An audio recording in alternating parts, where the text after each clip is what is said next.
Welcome, everybody. I'm Bobby Hackett. I'm tech support. So if that's not working, it's probably my fault. I met Scott almost 10 years ago. And when I learned his model, I said, we've got to spread that. And we've been working on that since then. And not knowing we would really need it like we do now. But here we are. I'm going to hand it over to Scott, who will be the main facilitator. Well, my name is Scott Mars-Lipton. I'm the director of Teaching Social Action.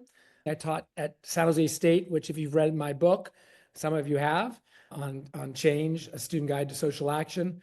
I'm retired from that job and really am doing this full time. So I just got back from London, where we trained 26 folks in the United Kingdom and Germany.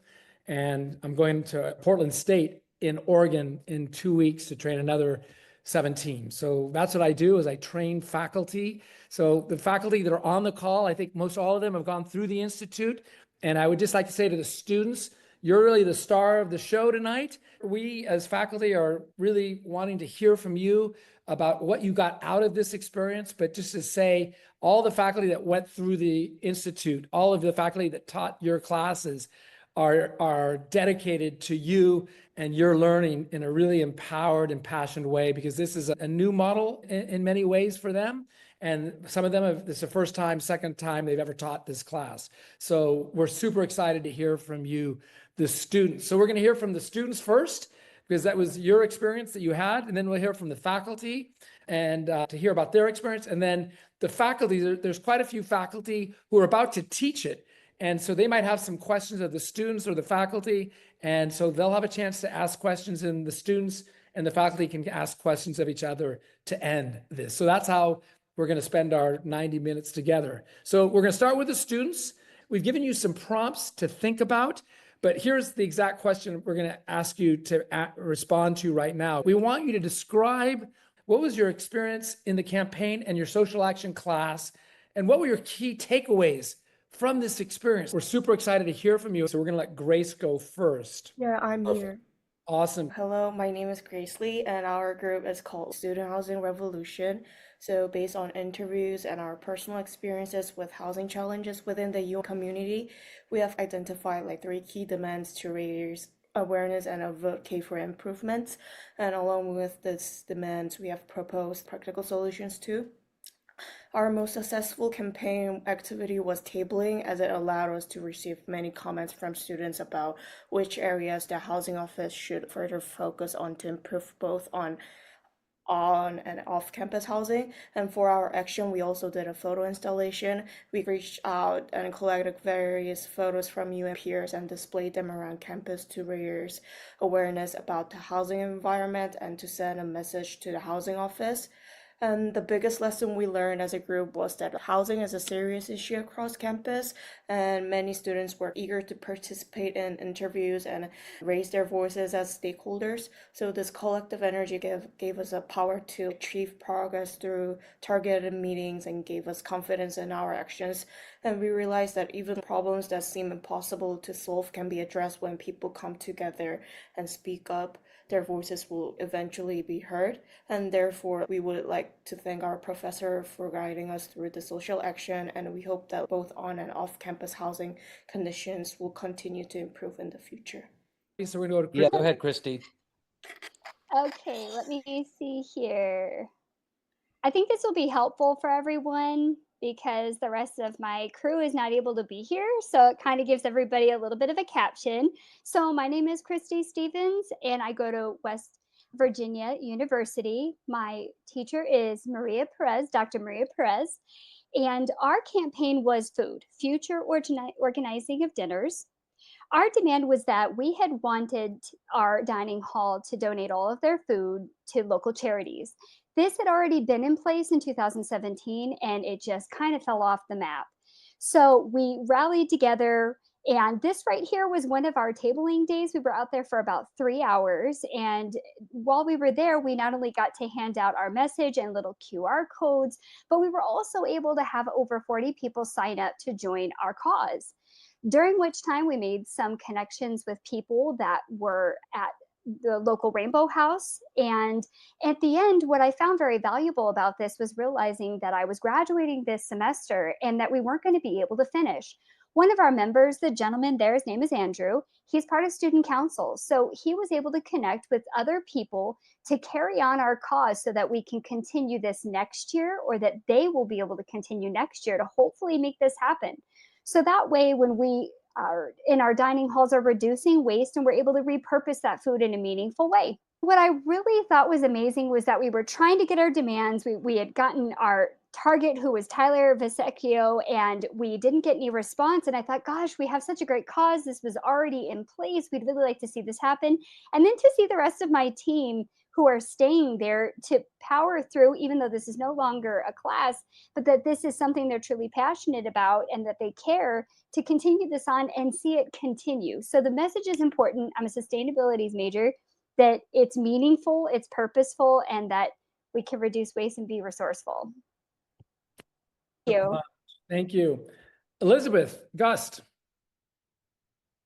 Hi, my name is Elizabeth. So they're pretty young. I'm from the University of Minnesota, but I'm currently studying abroad in Noticed it at such England. a young age. I'm in England right now, and it's about 1 a.m., so I'll try to keep So my much train for- of thought. Thank you for doing it. I really wanted to see what other people had to say, so I wanted to attend. But my professor is Ben Little. He's been doing it for like 20 years, I think he said. Anyways, my campaign was get on board because the cost of living for students in the UK right now is rapidly rising, and public transportation in the city that I'm in, Norwich, is a lot more expensive than it is in Minneapolis, where I currently study or normally study. So that was like one thing that I had brought up at the beginning of the semester when we were trying to think of ideas, and it stuck for me and my group. We decided to do a campaign to get cheaper bus fares. We started with just students, and then we met with some county councilors to just get their opinions and try to get their support on this issue. And one of them very strongly recommended that we try to do for people under 25 instead, just to have more of an inclusive approach, I guess. And it definitely got more people from the community to help our cause as well, or to support our cause. And then just yesterday, we had our event of the semester that we've been planning. We did a walking bus demonstration. We walked from the bus stop on my campus into the city center, which is an hour walk. And so we posted on social media and posters and got as many people as we could to join. It wasn't a huge group, it was mostly my friends, but it was still a good amount to where people would stop and like ask us what we were doing. So it felt really good to have it actually work out. And I was thinking one of my main takeaways was just the fact that there were so many things that didn't work out, or it seemed they were mistakes or failures throughout the campaign, but at the end of it, really none of it mattered. It was always just, oh, this didn't work, so we can just do this instead. Or this person didn't want to talk to us, but this person will. So I feel just the adaptability of it will definitely stick with me for the future. Awesome. We had one question, which was, and maybe you kind of partly answered it, which was, what was the biggest challenge? How did it? Oh, Yeah, doing your campaign with your team and yeah, the biggest challenge I think was trying to figure out what to ask for.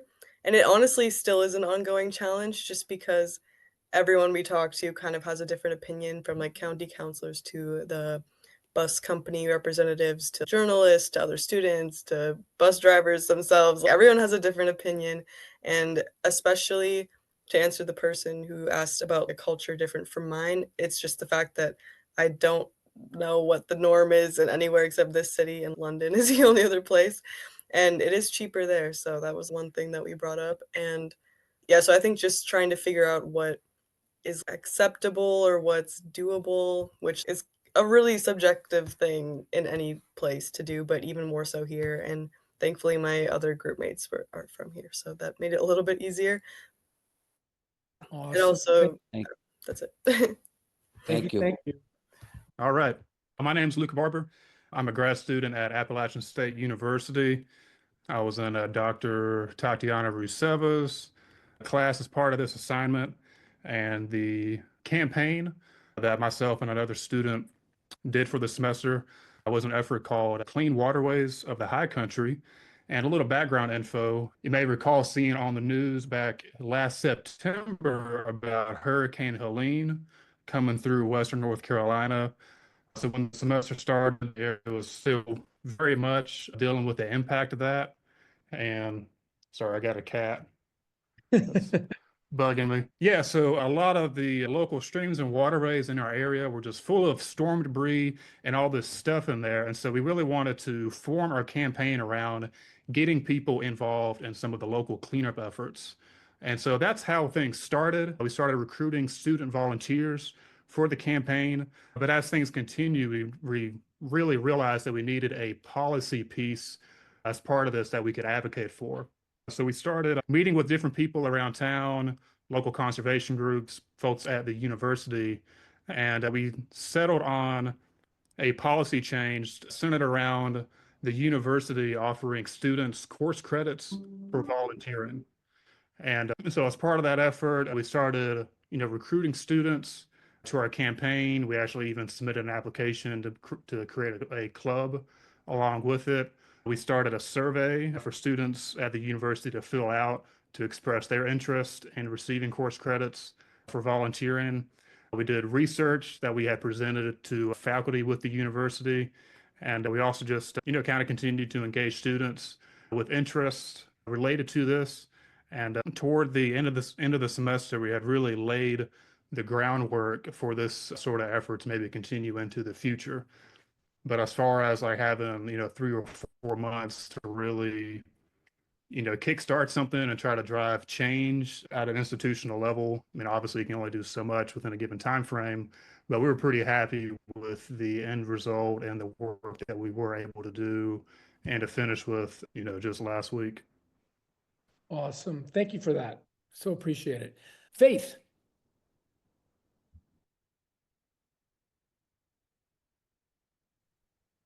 Hi, my name is Faith. I go to Walla Walla University and my teacher is Dr. Emily Tillotson. So for our campaign, we are called Students for ASVU Evaluations. ASVU is just the name of our student body association here at Walla Walla University. And our campaign focused on strengthening the student voice and how our student body, ASVU, allocates its budget. So there was a 40% funding cut post-pandemic that we noticed in our student programming and just a loss of resources. But then there was also a really big disconnect between student needs and administrative decisions. So we thought that the policy change that cut the funding was what we needed to focus on, but we learned that really the only thing that we could do was really to help change the budget allocation and the transparency of it in the future. So we shifted our strategy to focus on student data, and our most successful campaign activity was launching a pop-up survey booth to gather opinions on how our student association could better serve their students. And it revealed a lot of areas of improvement, but most importantly, it allowed us to show our institution the value of student feedback. And so with the data, we drafted a bill that institutionalized these annual student evaluations to connect that feedback directly to budget decisions. And despite some resistance that we experienced from administration, our bill was passed in our little student body Senate on May 31st, and that was our most successful campaign action. Yay. Some of the biggest lessons that I personally learned was being fully prepared. We didn't know the power dynamics that we were going to experience once we started going in and started throwing around words like budget and budget cuts. And it really caught us off guard. So we learned to bring clear questions, assign roles, and prep. And second was to be flexible. I think someone mentioned that, and it's so true. Like when one route failed, we needed to find another. And we kind of felt like shifting our strategy meant that we were kind of defeated, but it still led to some really great change that I hope still follows long after we're gone. Awesome. Thank you so much for that. That was wonderful. Ariana. Hi, my name's Ariana. I am from Appalachian State University and I was in Dr. Ruseva's class. Our group was called CREW, the Collective Recycling Eco Warriors. Our original demands, these changed a bit throughout the semester. Originally, we wanted to get Boone apartment complexes, which is where the university is, to provide recycling bins or service to residents and also to provide information to residents about how to recycle at that facility in the lease and on their website. Our original target was the Boone Sustainability Manager, George Santucci. Our most successful activity would be tabling at App State's Earth Day Expo, which was held by the Office of Sustainability at the university. We reached about 100 students and we were able to tell them about how to recycle in Boone and also about our campaign and our demands. And our most successful action was presenting our demands to our target at the Town of Boone Sustainability Committee meeting. Even though we weren't able to get anything accomplished in that meeting, we learned new information that allowed us to change our demands and had to pivot. And as we realized that there was actually a state law that prevented our demands from being met. So that was fairly late in the semester, so we weren't able to update and move forward from there, but hopefully the next group can. And definitely the biggest lesson learned for us, we like to say stay agile. We kept hitting walls, and we had to keep changing our demands and target as we got new information from different people. But we kept working towards our goal, and we kept updating our demands as we did more research and found new information. Awesome. Is this what I'm hearing from you and all the students, and I hope the faculty are hearing too, is like this stay agile. What a great reflection about how change works, and to pivot when necessary and to update demands. And I think that was my experience over the 30 years of teaching, or 20 years of teaching my students. This is that stay agile and update when you get new information. So very helpful. Thank you so much for that, Ariana. Rose, let's hear from you, Rose.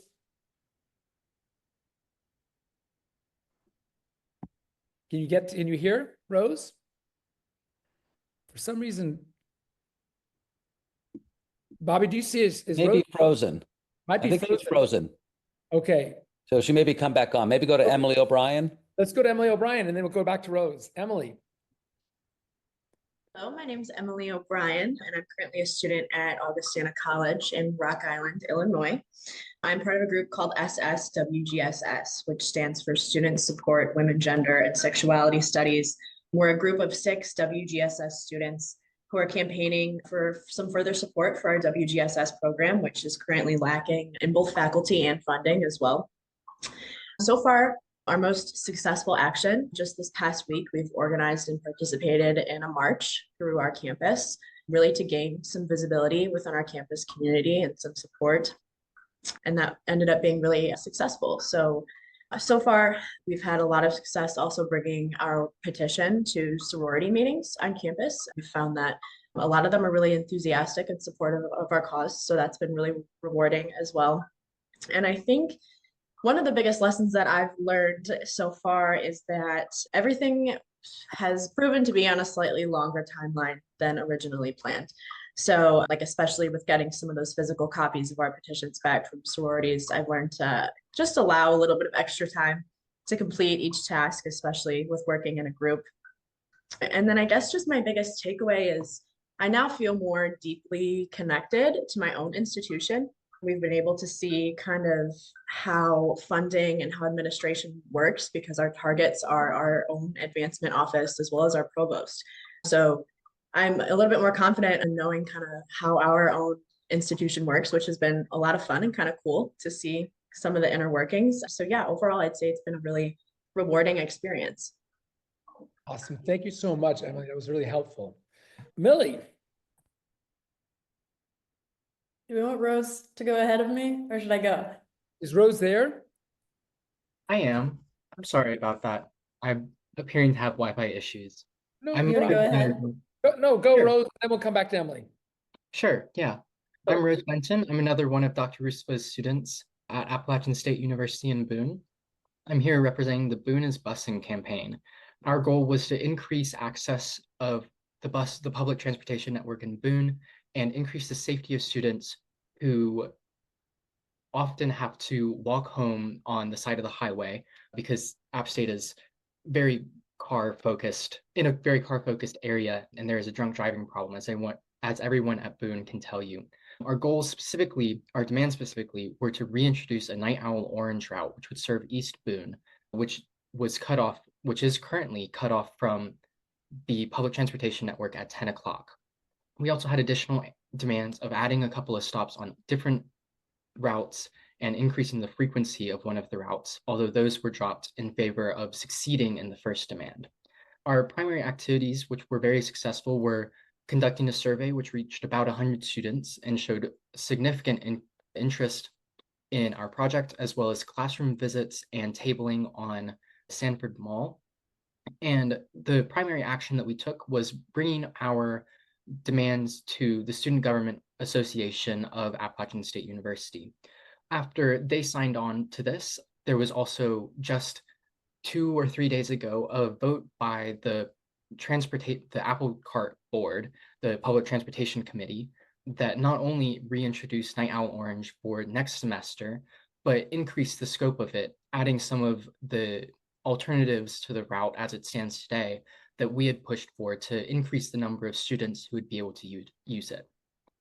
As far as the takeaways from this, we definitely experienced some negative politicking done by the Student Government Association. It was really quickly, after we introduced it to them, in a way taken out of our hands, and a couple of students, particularly members of the student government, really pushed the bill of support through without consulting us. And while we really appreciated their help and they were instrumental really in getting our demands met, I would really encourage future students to be mindful of the partners that you have and the actions that you're taking and the structures that you're engaging with. We didn't have specific experience with student government, and when we went there, we were kind of swept off our feet by the process that occurred and not having as strong of partners as we had hoped to. And we really also learned the power of the messaging. It was really critical to shape what we were talking about depending on our audiences. Students were incredibly receptive to positioning the Night Owl Orange route as a way to get to and from the bars in Boone. Faculty and staff, on the other hand, were much more receptive to the idea of increasing student safety, especially being able to cite incidences of drunk driving accidents. Being able to shape that message around your goals is really a critical part of that. So helpful. Thank you so much, Rose, for that. Really appreciate it. All right, Millie, your turn. All right. So, hey everyone, my name's Millie. I'm a student at Rhodes College down in Memphis, Tennessee. We worked with Professor Austin Harrison to create the Student Coalition for Community Benefits Agreements with my partners, Penelope and Cameron. So we were a very small group. But there is a new Ford Blue Oval facility that's opening in Mason, Tennessee, which is a small area near Memphis. And we're concerned about the existing residents and the environmental and community effects of the facility, which is planning to outsource most of its employees and bring a lot of new residents in the community, which is going to create a lot of community change. So our demand is for Ford Blue Oval to sign a community benefits agreement that will ensure things like local hiring, environmental protections, and fair labor practices. So our primary targets were 2 people with powerful positions at Ford, one being Bob Holycross, who's the VP and Sustainability Officer there, and the second being Gabby Bruno, who is the community liaison between Mason, Tennessee, and Ford. So our most successful campaign activity was a tabling event on campus where we were able to get over 45 students to sign a petition and send a pre-written email that we had created to send to Gabby at Ford, just addressing student concerns and also show that this news had reached Memphis and wasn't just a localized issue. So through this activity, we were able to perform outreach and educate students on the issue, which a lot of people didn't know anything about beforehand. So our most successful action was actually this past Tuesday. We had a picketing event at the Ford facility where we joined a local nonprofit called Tennessee for All and about 40 other concerned residents to march around the facility and deliver a physical copy of the petition that Tennessee for All had created, which had thousands of signatures asking for a community benefits agreement.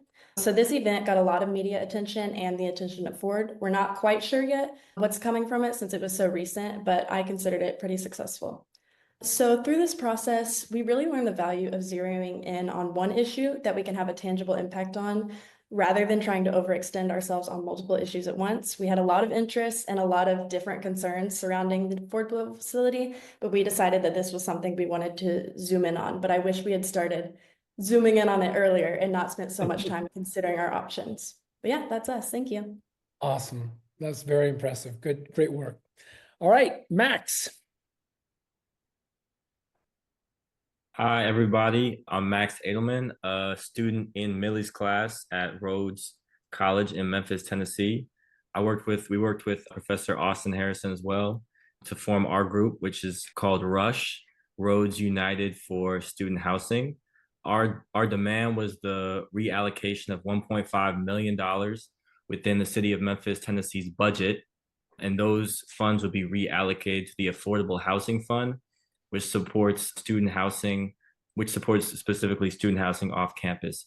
Our primary target was Chase Carlisle, the Memphis Super District 9 City Council representative. And our most successful campaign activity was collecting data and evidence from Rhodes College's off-campus housing in the form of videoing and doing walkthroughs of a few houses that were in pretty rough condition. We created a social media campaign around these videos that addressed the poor housing conditions and shedded light on the importance of our campaign. With the help of this social media campaign and these videos and our Rhodes community, we were able to complete a successful action. We created a petition and received over 60 signatures and had the opportunity to drop it on Mr. Chase Carlisle's doorstep at his office, which was pretty cool. And yeah, although we did not achieve our original demand, we were very happy with how our campaign turned out. Our biggest lessons, number one, I think we overestimated how much we could get done within the semester in terms of our lofty original demand.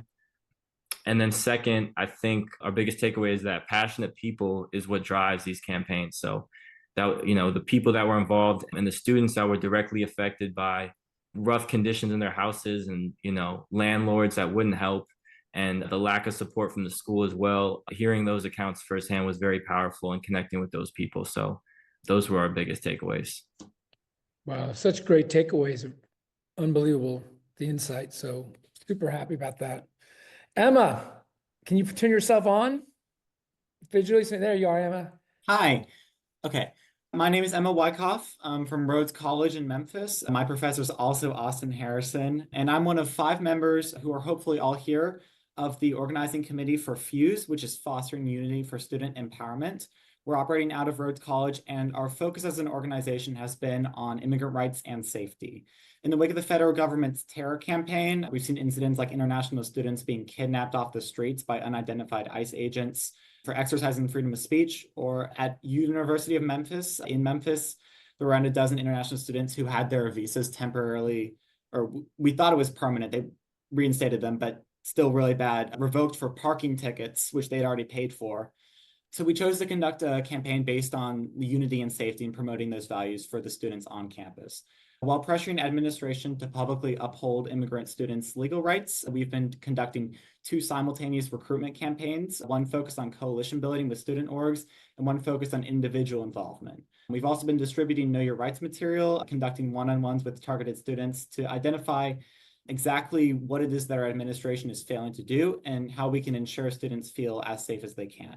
We're a relatively small school, so our primary target has been our president, but we've also identified other administrators who have also we've been corresponding and meeting with regularly.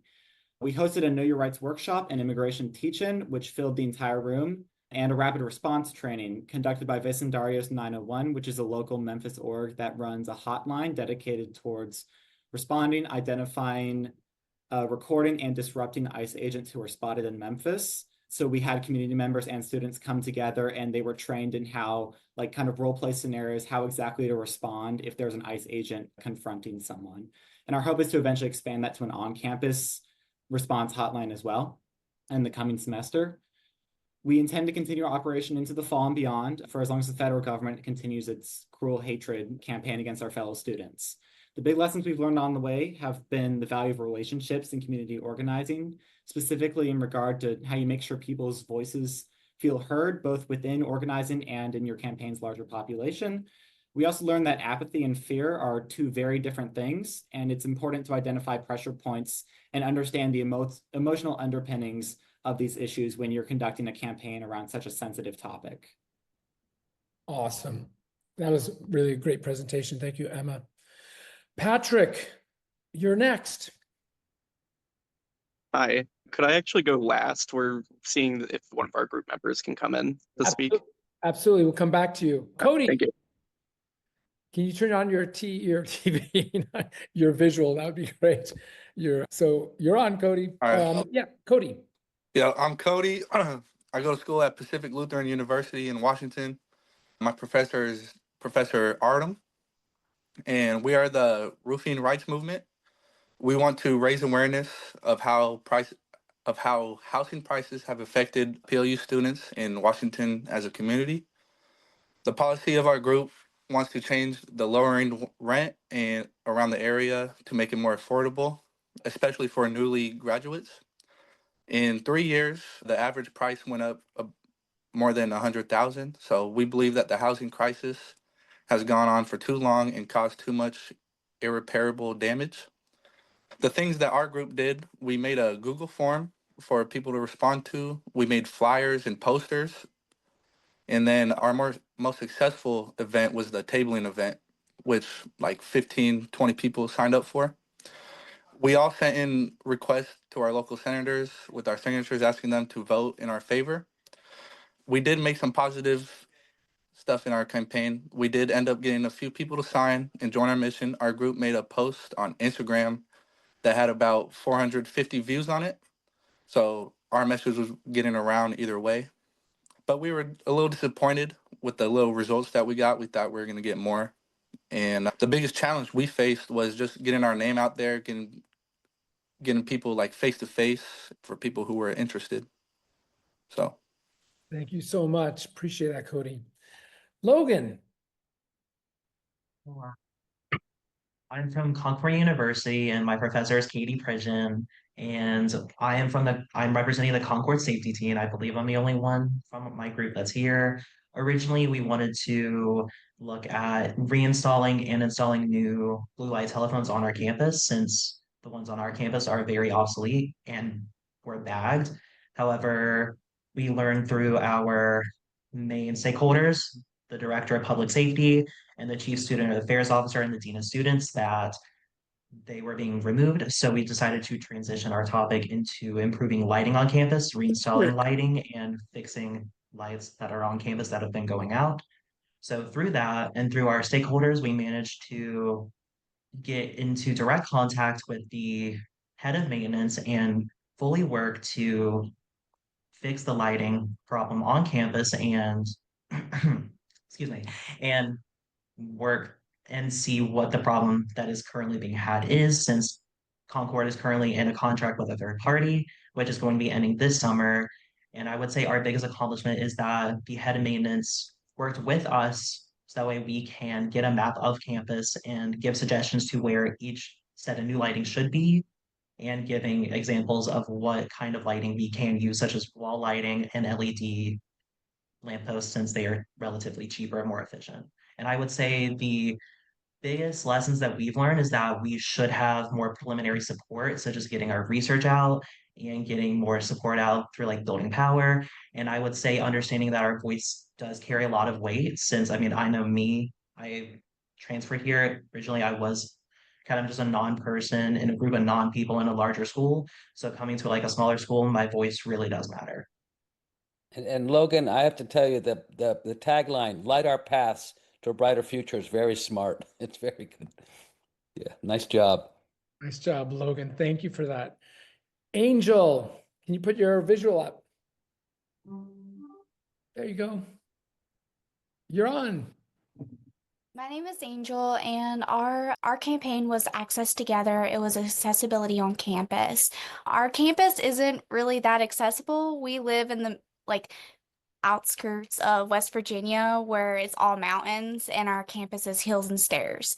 So our biggest success was our stakeholders. So our campus is more like a family, and where it's so small and everybody knows everybody there. So when we talked to all of our stakeholders, everybody wanted to be involved in the project. Our demands were focused on just having things up and running and our automatic door openers, they never work. So we wanted to have them like routinely checked and like more signage on campus too, because a lot of students that we talked to and faculty too didn't really know like where the elevators are or which areas were the routes for people with disabilities and stuff. So our biggest challenge for this was that like we didn't really know how to even go about like our demands. So like how do I explain it? Everything that we brought to maintenance, which was our target, was already on their list that they were getting ready to do anyways. So it kind of like played in our favor that they were already doing this, and it gave us more ideas for the next group that takes it on next semester, that they can go even bigger. So And you're from Concord, right? yes. Concord University. Great. Thank you so much. Appreciate that. Patrick, you are our last student speaker. Are you ready? All right, yep, I can talk on it. Let's do it.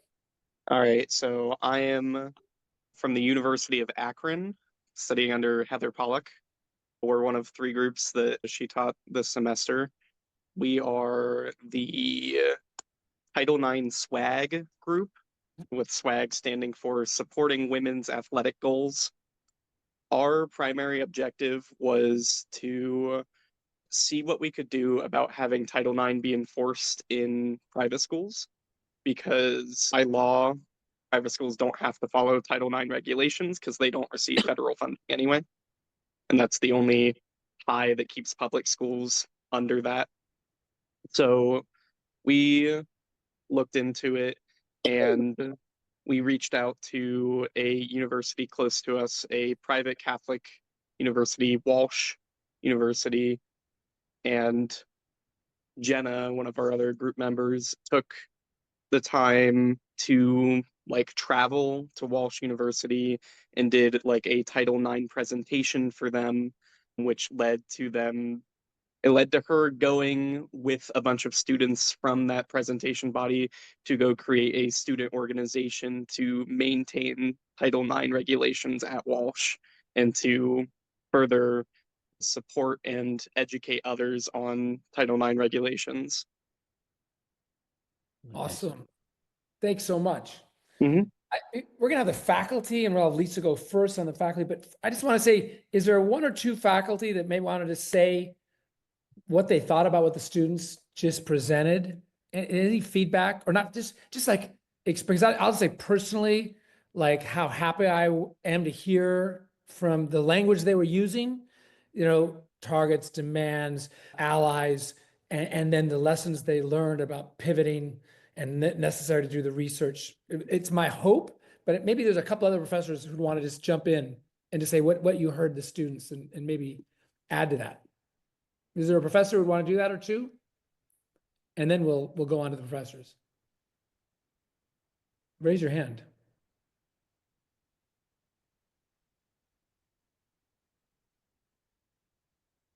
So that's Victoria. So impressed how much they learned about social action in such a short time. Thank you for Victoria. Any others?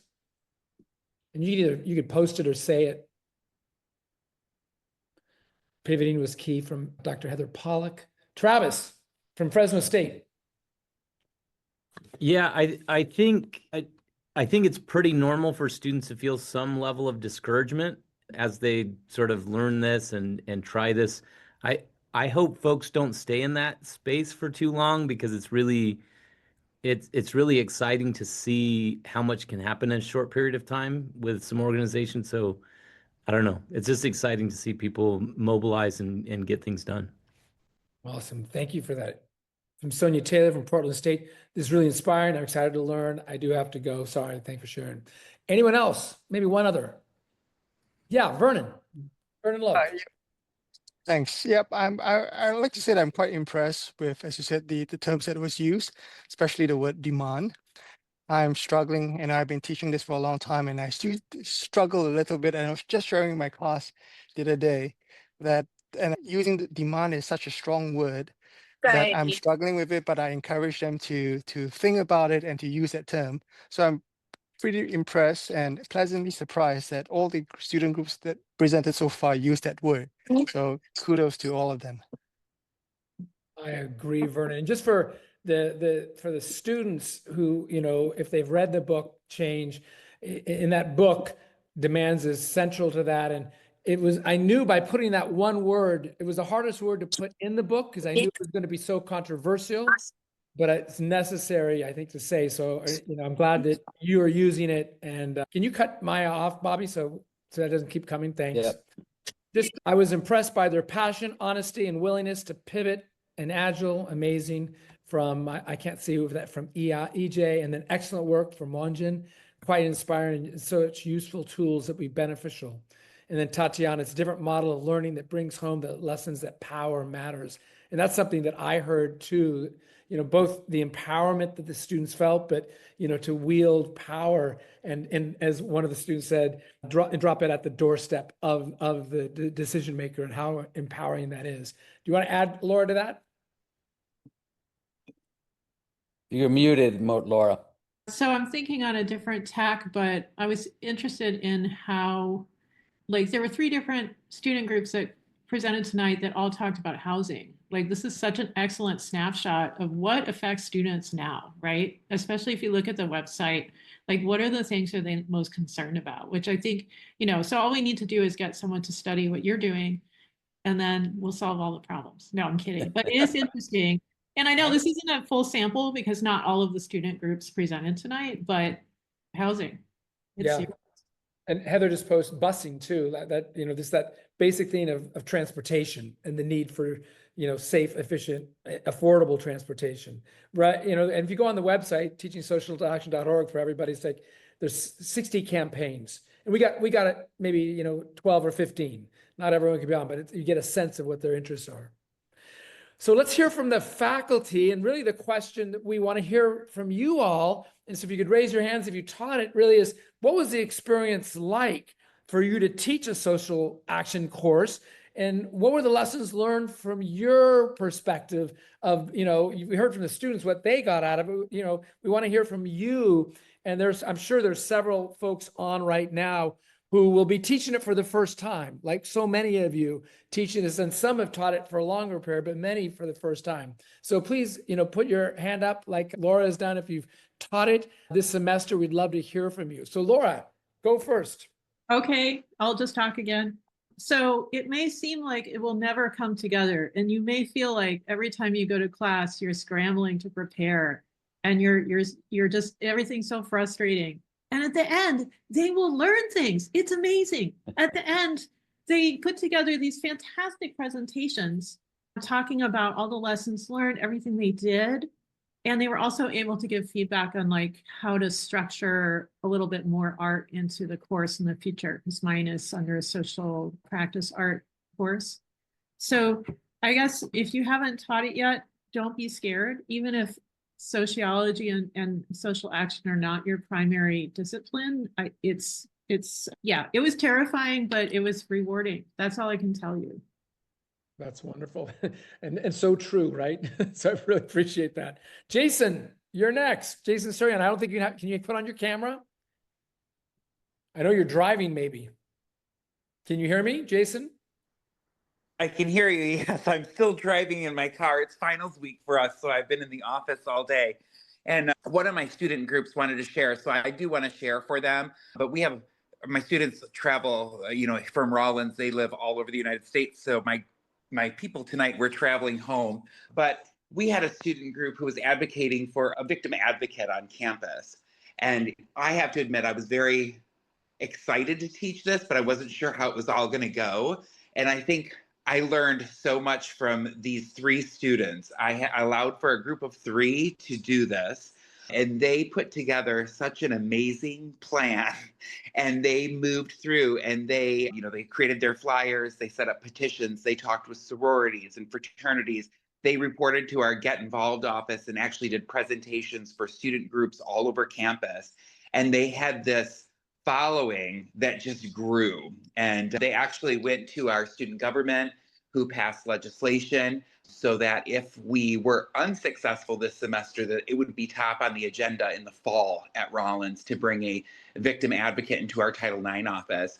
And during this time, they actually met with faculty members, and they built a large following of faculty who were supportive. And about 2 weeks ago, they met with their decision makers, and it was the vice president of student affairs, the assistant vice president. We had the director of the wellness center there, and they laid out a proposal for them on how to bring a victim advocate to campus, working with partnerships not only at Rollins College, but out in the community of Orlando, as well as in Central Florida. And they were amazed by the work that they had done. And they are unable to approve it right now at this time, but they're certainly going to keep it on the docket. And I think what I learned when these students did their final presentation was they talked about how much they grew in confidence over the course of the semester. They actually started as my 3 quietest students in class. So, you kind of wondered what they were going to be able to do together. But by the end, even the other groups in my class were just amazed by their presentation that they had put together and all the actions that had taken place. So much so that I actually got emails from faculty members whom these students had met with to build support. They also did several events during April, which was Sexual Awareness Month, and invited faculty and even students in my own class. So it was really exciting. I will say I had students that did have to pivot in their campaign a couple of times, but I think they learned from those mistakes. And, it was a really challenging semester, I think, for everybody. But at the end, when they did their final reflections, one of the biggest things was they really commented on how much they had learned about themselves, about their peers, and about campus. So it actually turned out to be a really rewarding semester. That's one. And this is your first time, right? Teaching. Yeah, this was the first time. So it's actually, I'm in the teacher education program. So this was part of our general education. It falls into the applied social sciences gen ed curriculum. And so I'm actually working right now to create a 300 level that would work on educational advocacy. Awesome. So exciting, Jason.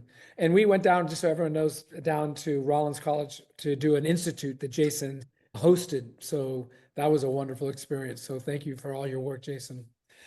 Tatiana, where'd you go? Tatiana. Oh, you're muted. I'm right here. Yes, thank you. Yeah, there you go. Just like Jason, it was my first time teaching a class with a social action campaign, and it was it's a big experiment. And I think for both students and myself, there were a lot of twists and turns, but there's a lot of evolution that happened during the semester, both within the groups and as a whole. I think being able to appreciate the untraditional, unconventional way of learning about power and democracy and just decision-making structures within the university, the town, the state. One thing I would have to say is that, just from my own observation, is that leadership matters. And it's not that traditional form of leadership, but more of the organic form where one student really lights up a spark and it's contagious and it takes, the whole group in a direction that proves to be kind of effective and productive. There's also that evolution within groups where members drop and the other members are, losing direction and need encouragement. And so there's a dynamic to the project that is like no other project that I've done. That's exciting to hear. Very exciting to hear. And this is your first time, right? That's right. Yeah. Hopefully I'll do it in the fall, and I'll take some of the lessons learned and the project the students developed into the next semester. That's wonderful. Thank you so much. Michael, is it Michael? Michael, there you go. Yeah, this was my first time as well, and so learned a lot during the course of the semester. I think one of the things, and I agree with much of what's already been said, one of the things that I've been thinking about is, I've kind of mapped this onto an existing course, and I really think that making it its own course makes a lot of sense. So I've mapped it onto our introduction course. And the biggest tension for me has been trying to find the ways, finding the class time to really sit down and invest with the students. And so I'm actually really excited about the prospect of having this as its own class where we could just, walk in and talk about what they're working on, and I could really invest with the groups in a more one-on-one way than I can when we're also accomplishing a number of different tasks outside of that during each class session. So, but I've really, one of the things that I've really appreciated is that, it's just nice to be teaching and also making those connections outside of the classroom. So I teach political science, and at a time when it's really easy to get kind of down or despair about the state of things, it's really encouraging to see folks out in the community trying to make change. Whether that's successful or not, I think there's something hopeful about the pursuit of change. And so that's been really encouraging to me, and I hope really encouraging to my students as well. That's exciting. And I think not a lot, but there's several professors, Professor Sally Eck at Portland State, who I'm going to go up to Oregon next week. She's doing the exact same thing as you're doing. She taught it under women's studies, and then, an intro to women's studies. And she says, I'm going to create another class. But I think that's part of the normal process, right? Of figuring it out. So I think, I think the key thing is to get it started. And then once you get it started, then you can maneuver and figure out where it's even better to be, right? Yeah. At first I thought like, oh, this is a good assignment. And then you realize, no, I really want to dig into this a lot more and want to spend a lot more time on this. So yeah, exactly. Great insight. So before we go to Heather, we had Emily, who can't get her hand up, and she had her hand, she texted me or on the chat. So Emily, can you go? Yeah, sure. Thanks, Scott. So my student Faith is one of the earlier presenters, and I have been teaching classes like this for a bit because I'm in the social work department, and so advocacy is sort of baked in for us. But this is the first time I've taught the class this specific way, and I really liked it, and I think the students responded really well to it. My advice for folks, if they're looking for free advice, is sometimes students get high-level meetings early, and that can feel really exciting, but they're not ready. And at that point, the administration knows everything, and your students have not gotten to the research phase yet. They haven't started doing that part, so they know very little. And they go in and they're totally overpowered, right? By just the massive knowledge, the institutional knowledge that a lot of administrators have.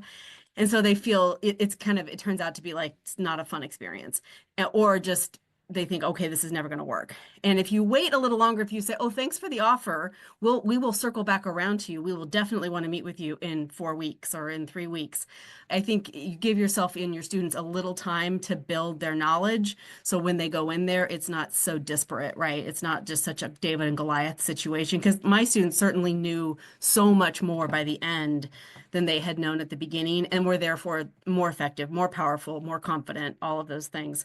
The other thing I would just say is one of my other groups did a video that was absolutely hilarious. And so I also just encourage, I love all the art. I love all the art teachers and what they're doing to incorporate photography and art and other mediums. Videos are great and really fun. And it was just fun to see how creative my students are, because I don't always see that, right? I'm in the social work department. So anyway, those are my thoughts. I'm super excited to have this community. It's been great to hear all the projects. Thank you, Emily. Heather, and say where you're from, by the way, too. Akron, Ohio. Emily, I had a hard time getting my hand up. It took me 5 whole minutes to figure it out. So don't feel bad. And now I'm putting it down. I want to call my fouls. I also, like Michael, I mapped this on an existing class, and I felt like I nestled it in, and I sort of borrowed a syllabus from the SML, storehouse, and kind of worked with that a little. And I assigned too many reflections. The portfolios were too weighty. And I did too much having people turn things in as a group. I thought that might, foster collaboration. I also thought that'll cut down on my having to grade, 20 social action things from, each person, and that made it a little unwieldy and a little top heavy. And so I'm throwing this out for people who are doing it for the first time. That's something I'm going to go back this summer and regroup, because I'm doing it again in the fall. So I'm going to reconstruct that a little bit. The students did a good job managing it inside of that, but those were my fouls. One of the other things that I thought really helped was when I sort of stressed, as we got closer to launching and execution, I stressed, the idea is you've succeeded when you've done a campaign action, right? Instead of saying when you've won, which of course no one was saying, and it's not in the book, but we're Americans. And so what we think we're supposed to do is win the thing, right? So I think really everybody's mind was, okay, we've got to get these people to say yes, and then wrap this up in 15 weeks and get what we said we were going to get. So I think when I began to remind them and say several times aloud in class, you have done this when you have gotten to your campaign action, I think that let them off the hook a little bit. So I'm going to remember to drill down on that. And all of you students who talked about the pivoting and following the yeses when you got them and being flexible, I've written that down. I'm taking that to heart. I'm going to make sure that I hammer that a little too. So thanks. I also just real quick wanted to say Jenna was so excited to be here. She was in love with this book. Like if she were an irresponsible person, Scott, you'd have a stalker. She's not, so don't worry about it. But she had a family emergency and couldn't come. So at another time, I'm looking forward to telling you, singing the praises of what she pulled off. It was pretty darn amazing. All right. I look forward to that. Good. Thank you. Thank you. AT, can you put it on? Or are you driving? I'm driving too, just like Jason, but can y'all hear me all right? We can hear you. Tell you where you're from and what your Awesome. parents. Awesome. Yeah, I'm from Memphis, Tennessee, Rhodes College. I had the 3 groups go. That made me look like a much better professor than I actually am. Thanks to Max, Millie, and Emma. Y'all did a great job. And I think I did count all 13 of my students from the class were here at one point in time. So that was great. They all showed out for this. And yeah, I think this was my 4th time teaching it. I did the Institute in summer of 2022. So I started mapping it on an additional class first. And then I created my own. And this was the 2nd time doing that. And then I also did a first-year seminar, a 1-hour course in the fall that Emma and Cameron, who were on tonight, and both participated in the full version of the class this spring, but they took that in the fall, and I'll be teaching that again in the fall as well. And the other big thing I did different this year was actually had a co-teacher who is a lead community organizer, a full-time organizer, which presented its own set of challenge from a scheduling standpoint, but they really were able, I think, to provide a lot of hands-on sort of tactical, strategical experience as somebody who's actively in that.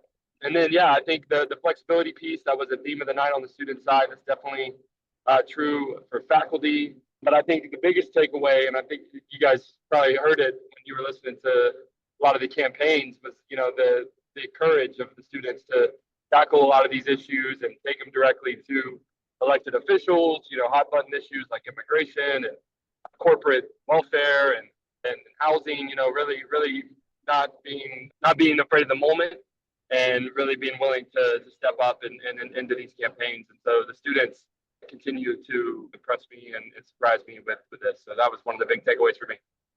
Thanks. You, AT.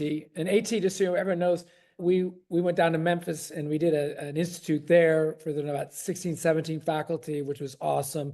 And how this movement is growing is that people are stepping up and saying, I want to do an institute, and I want my community, and I want to bring a lot of professors in on my campus as well as the larger, the universities around them. So with that, Sasha, who's next, will speak, and she's from Michigan State University, and we're working on that of coming to Michigan State in October. So we're pretty excited about that opportunity. Hope you'll see an announcement soon about hopefully our upcoming institute. So Sasha, go. Hey everyone. I'm sorry, my students were not here tonight. They graduated a week ago. And so it was very hard to get them to be willing to come and do this. But I had 2 classes and 4 campaigns in the end. One, a group of students who was working on funding for students, parents, and caregivers for childcare services. One working on payment for placements, which is a national movement in social work that is focused on getting payment for students who spend a ton of hours in field placements, currently providing mostly free labor. There was a housing rights related campaign, and then also a campaign against a mandatory fee for Michigan State students for sports and recreation wellness that's basically meant to fund a building that many students have paid for and graduated, and it's still not built. So those were the campaigns that they were working on. And it was, I think, overall a really good experience for folks. There's a couple takeaways for me. I think what Heather shared, I really relate to around, especially I had one class that was standalone, just focused on student action, and one class where I was shoehorning it in. So especially for the shoehorned class, I think streamlining the portfolios is something I'll do in the future, especially because it was a graduate level class. And so one of the things that I realized is some of the early portfolios in particular have some questions that are really about sort of repeating what they read, which makes sense to me for undergraduates, but maybe not as much sense for grad students. So I'll work on streamlining that a little bit.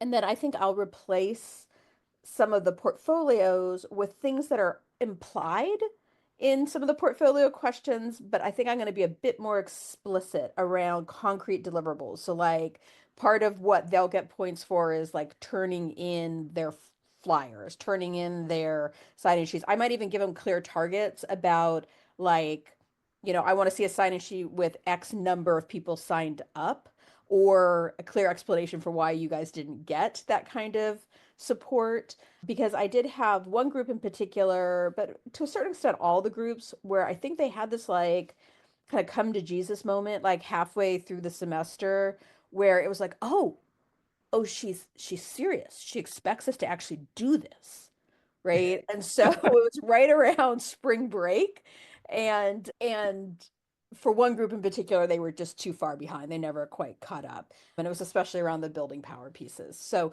in the end, they did some really fantastic social actions. And I think somebody else said this, and I'll just say it also, like some of my students who are very quiet, more introverted, not the most confident people, it was just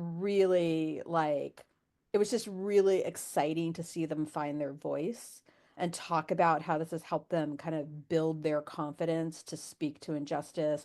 I watched one of my, English is not her first language, like one of my like shyest, quietest students testify in front of the city council in the community in the city that our campus is located in. And it was just really delightful and exciting. So that's it. Super exciting and awesome. Katie would like to say a few words. Katie Pridgeon from Concord University, can you just start talking and you'll pop up. Okay, yeah. So I just wanted to add, I thought it was really interesting that someone had mentioned making sure the students had done their research before they met with targets, because that was something I was really concerned about. And so I kind of made them delay like their meetings and like until they had a chance to like solidify their demands. And that it really got us too far behind. Because what also happened is that when we went to meet with our targets, they all said yes right away. They said, oh yeah, of course. They're like, sure, of course. Because, we have a really, really small campus. Again, the president walks by my office and says, hi, we're on a first name basis. The students work very closely with a lot of administrators and, so I will really push them to go ahead and get started. And I was really impressed with how professional they were and how prepared my students actually were to go ahead and meet with administrators right away and kind of know the right way to interact with them and know the right, know to email them correctly. And so I was kind of going to push them to go ahead and start talking to those folks a lot earlier, because the barrier seems to be here. It's not really getting a yes from the decision maker. It's convincing the decision maker to find the money, or helping the decision maker find the money, because it's really not here. A lot of places they're kind of joking about the purse strings. And it's a hard sell around here. So the students tried really hard and did a great job identifying things that, again, weren't going to cost a lot of extra resources. And the biggest thing that they did, I think, is show our administration that they're paying attention. We don't have a huge student body. We don't have a huge student population. So just one class of students talking to different administrators and saying, hey, we're paying attention to the lighting on campus, by the way.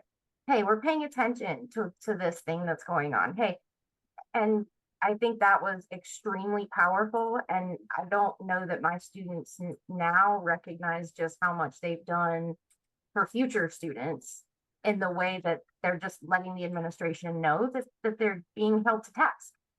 And so when the university goes to negotiate the lighting contract with this third party, they'll be able to say, look, our students are noticing that our lighting isn't being accurately serviced and it's negatively impacting their safety. So now, now the university can take that and say, like, fix this to the third party, or we're going to take it on. We're going to take it over. So I am just really proud of my students. They're not students that are used to stepping up as leaders, and I have got to see all of them grow tremendously this semester. So I couldn't be more proud of all of them. So thank you. Katie, just one comment. When we've been recruiting faculty over the years, one of the very first questions or concerns is if the campaign's targeting someone at the school, some administrator at the school, the power dynamic, the faculty position, particularly if they're not tenured, all that stuff. And because what you've described, and I think some of these other campaigns, the demands are so reasonable that in some cases, it sounds like your administration appreciated in many ways this concern and this level of interest. Other places it may be not exactly that way, but they're not. It's not negative all around, right? It's not automatically that way. If you can look at all the campaigns this semester, you could sort of group them and like which ones would be generally controversial and really uncomfortable for the school, and which ones wouldn't be. And it'd be more than half would be it would be more comfortable. And can you just comment on that real quick in your case? I think especially for me, that's part of the culture around here. That it's definitely a small town. Everybody knows everybody. You're only about 2 degrees of separation from anybody else around here, and so there's just kind of a lot of respect for that. And so everybody is kind of, hey, let's ask first, because the administration wants to hear more from our students, and they don't have a lot of great avenues of ways to do that. And so when they get the opportunity, when students when they get the opportunity to listen, they do listen. And so you're right. We had continuing discussions about the word demand, and that demands can be worded nicely. There's still demands. There's still things we're not willing to compromise about. There's still things that we are saying must change. We will begin by asking for them nicely, but there's still demands. So that was the way I kind of reconciled it. My students were very uncomfortable with that idea of demands, because of the kind of friendliness of the willingness that we kind of have of administrators. Yeah. And for its fault, I agree. It's not all lovely, but that kind of connection is we are definitely lucky there. Great. So I have found 4 questions on the chat. Let me just go through them, and maybe somebody can try to answer, the first one, and then we'll just go through. So the first one is, for students and professors, when they created their campaigns, is there a need for permission from the university? Or do they have to submit the plan for approval to the professor only? What about if the students have chosen a community? Do they have to seek a memorandum of agreement with the community that they will work on? What best practices, that kind of thing? Anybody want to take that one? Laura? You're muted.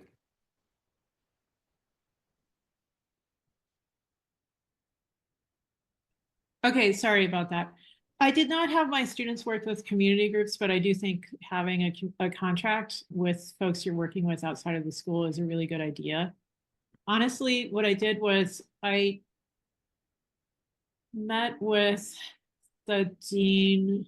She's like an assistant dean of academic programs within my school, to just run the course by her. And also, I also was talking about, in the case of UN, worst case scenarios for the school, which would be students demanding Dana Nessel take away the felony charges from protesters who were protesting for disinvesting in the war in Gaza. So those things didn't come to pass, but I tried to think of the things that would make the university most mad, because that's a case where the regents would have actually come and chased me down. And that's a very sensitive topic here. So she seemed fine with it. And then, of course, I sent along my list of student campaigns as soon as they came up with them. I just kept them apprised. And it turned out that one of the student groups was very interested in the curriculum that they're being taught and changing that curriculum. And so they ended up actually meeting with her as the target. And it turned out she wasn't really the target. Like, really, there's 4 faculty who I think would be better, because they're the ones who are voting on the undergraduate committee. But I just found the heads up. And I think that's the same advice that Scott has been giving in his workshops. As long as people know it's coming, they don't freak out as much. However, I didn't alert anybody outside my school that they were coming. So some of the students reached out to housing and met with different factions in housing, and that went really well. I do think that people within the university the students here are used to getting help with things. I think they're pretty supportive. So I didn't run into any problems, but I really did try to think of what would be the worst case scenario before we even started, so that when it came up, which it didn't. Nice. We'd be ahead of head. Yeah.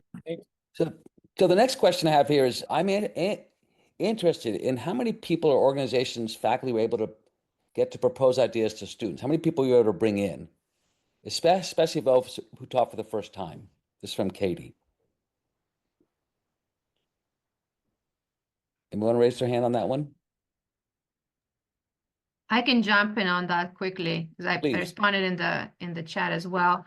So I scheduled 4 or 5 guest speakers at the very start of the semester.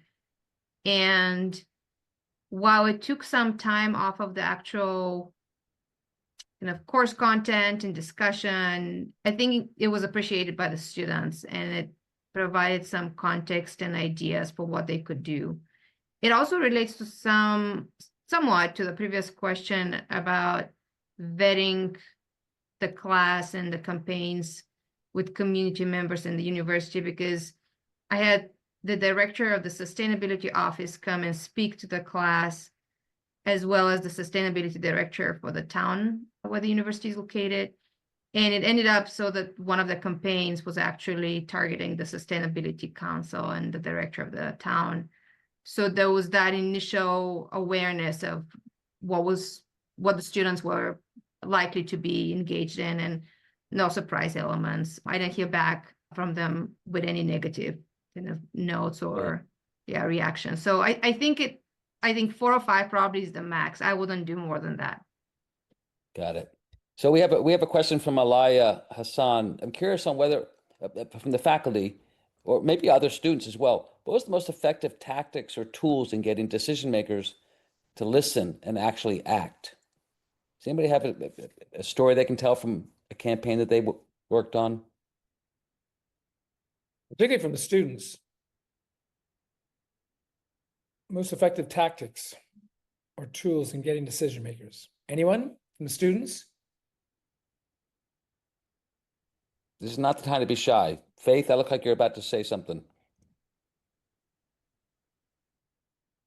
Yeah, I can go unless Logan wants to go first. No, go. Okay.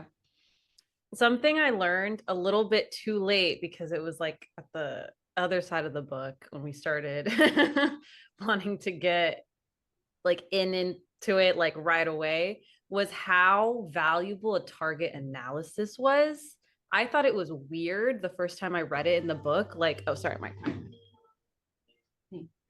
timer for my rice. But I thought it was kind of weird to like essentially IMBD, the other one, the business one, like stalk this professor that goes to my school and learn about his likes, his dislikes, like where he went to school, like all of his certifications. But after I learned that, I mean, specifically for him, I learned how much he valued going to other countries and getting certifications from other countries. So he was very international, got lots of certifications from tons of different places. And I was like, I wish I had known that, because I feel like then I could have reframed, our social action that we wanted more like student feedback for the administration. Like I was like, I could have framed it, because I knew that he valued different perspectives from different places. And I was like, I wish I had known that. So that was one thing that I was like, I'll bet if I had kind of reframed it in that way, would have been so much more successful than just coming at it from like students versus admin. It's not that. It's, I know that you really appreciate understanding all of these different people from different places. And that's what this is. Fantastic. So we're going to hear from Logan and Tim, and then we're going to wrap up because we're right at the time. So Logan and then Tim. Okay, I know I touched on this for my lessons learned a bit, but kind of also bouncing off what Faith was saying, like the analyses are probably the most important thing in my opinion.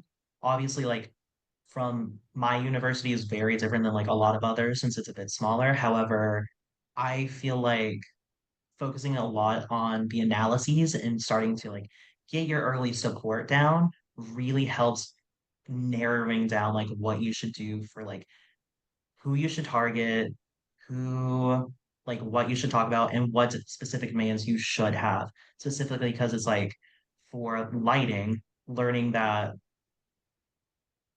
the LED light bulbs are like less they're like 0.012 kilowatts per hour, like learning that stuff and how they're efficient, cost effective, everything else is really effective and helpful to bring to the head of maintenance so that way he's like really on board for like actually working with us. So I would say like really getting down your analyses and starting to build like your connections early is probably the most important thing than like instantly getting your demands out and then possibly having to change it, having to swap it, and or going into a target meeting not knowing anything. Great. Thank you. Tim. We identified who our target's friends were and then recruited them as allies. And when we were having a hard time getting meetings set up, we got our allies, their friends, to tell them that they should get with us. And so we're now having our target meeting next week. Fantastic. Well, I have to tell you guys, we this whole thing's an experiment from Scott and my side, not the teaching how to do it, but how we organize these things, what doing a summit itself. It was just an idea Scott had, and we keep trying different things. And this was easily the most, everyone's been better than the one before, and this is just fantastic. The student presentations were completely on point, both timely and clear. The lessons learned, I think the faculty certainly appreciated that. And I know just hearing from each other, just fantastic. And I really, really thank everybody. I know it's not easy to be particularly for me to be up this late. So it's really great. Scott, why don't you have the final word? Yeah, I just want to say the final word. And first to speak to the students.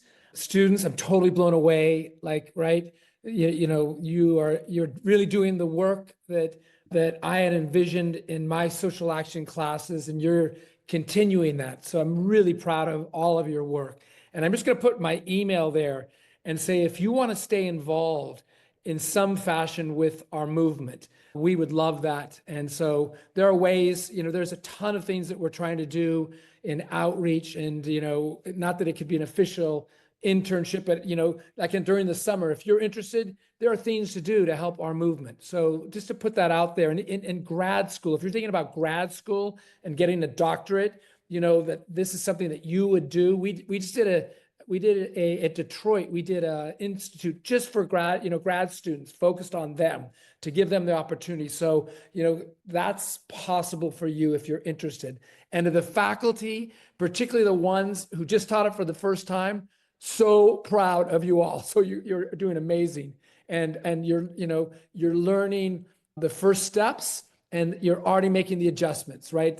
You have to pivot just like the students are pivoting as you learn how to do it. So we're early in the process.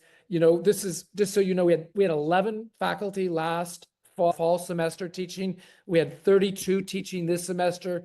Next fall, we'll have 100 or more teaching. So you can see the numbers are going up 2 to 3 times every semester. So we really are part of a movement, and there's a huge group of faculty that are interested in what we're doing and who want to be involved. So I hope you keep learning and keep helping us grow and learn how to do this, in an international context as well.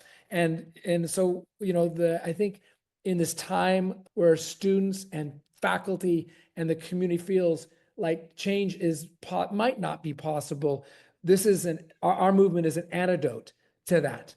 And so just know you're a part of something that's quite powerful, and we're really excited. So I hope you for the faculty, stay involved. And if you want to do an institute, where I'm at. We've added 2 or 3 institutes in the last couple of days. We haven't announced them, but they will be soon. So super excited if you want to do that. So just want to say, what my students always say, at the end was, let's talk change. So let's talk change, and let's talk, movement. And so I'm super excited about where we're going, and let's stay involved. We'll see you, next fall. Several you'll be teaching. You'll see you in the summit again. And we're going to do for the faculty who are just going to teach it, we're going to do a syllabi review in June, and then we'll do a final prep in August, and you can see those on our website under events. So stay tuned. And our cat. Thanks, everybody. Have a good night. Good night, everybody.